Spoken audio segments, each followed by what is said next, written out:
Bonjour à toutes et à tous. Je vais compléter la définition du nombre dérivé qu'on avait entamé dans une précédente vidéo. On avait fini là-dessus.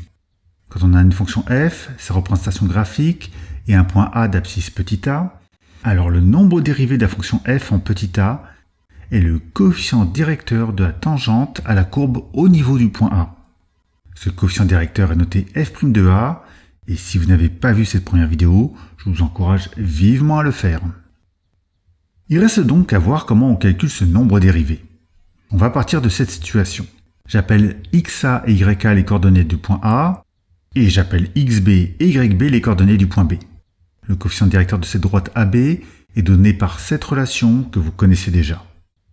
Allez, afin de simplifier les calculs, je vais légèrement changer les notations. Déjà, je vais remettre petit a en abscisse du point A afin d'être en accord avec la définition. L'ordonnée du point A est donc f de a. Ensuite, j'appelle h la distance entre les abscisses des points A et B. De ce fait, l'abscisse du point B est a plus h. Si, c'est promis, ça simplifie les calculs. Et donc, l'ordonnée de B est f de a plus h.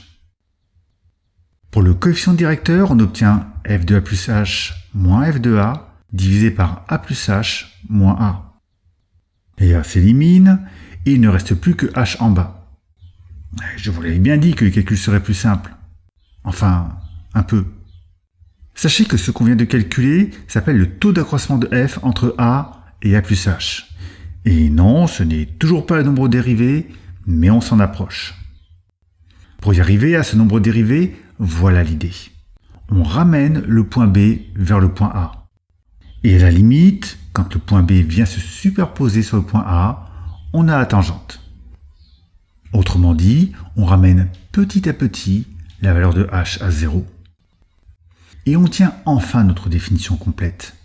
Pour calculer le nombre dérivé, il faut calculer le taux d'accroissement de f en faisant tendre h vers 0.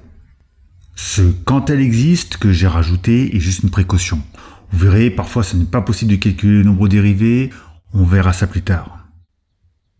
Pour finir et pour bien voir comment ça fonctionne concrètement, je vous propose de voir un exemple. Je vous réécris la définition de ce côté car on va s'en servir.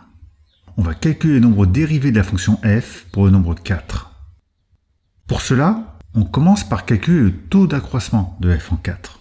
Voilà ce qu'on obtient quand on calcule les images de 4 plus h et de 4. Et je vous encourage vivement à faire les calculs par vous-même afin de bien comprendre. Suivez bien, ici on a l'image de 4 plus h et ici on a l'image de 4. Ensuite on développe, et puis on réduit. Je vais un peu vite, mais encore une fois, prenez le temps de refaire ces calculs. On trouve h au carré plus 3h sur h. On peut mettre h en facteur, ce qui nous permet de simplifier par h, et donc, au final, on trouve h plus 3. Pour trouver le nombre dérivé, il faut faire tendre h vers 0. Ça signifie, ici, qu'on peut mettre 0 à la place de h, et donc f' de 4 est égal à 3. Voilà pour le calcul. Je vous remontre encore une fois ce que représente ce résultat. Ici, vous avez la représentation graphique de la fonction f. On a l'abscisse 4, et la droite rouge est donc la tangente à la courbe au point d'abscisse 4. Et le coefficient directeur de cette tangente correspond bien au nombre dérivé qu'on a calculé. Voilà pour cette définition. Oui, je sais, ça semble un peu compliqué tout ça. Mais ne vous inquiétez pas, on est en maths, et en maths, on fait tout ce qu'on peut pour se simplifier la vie. Vous en doutez? Eh bien, vous pourrez en juger dans la suite.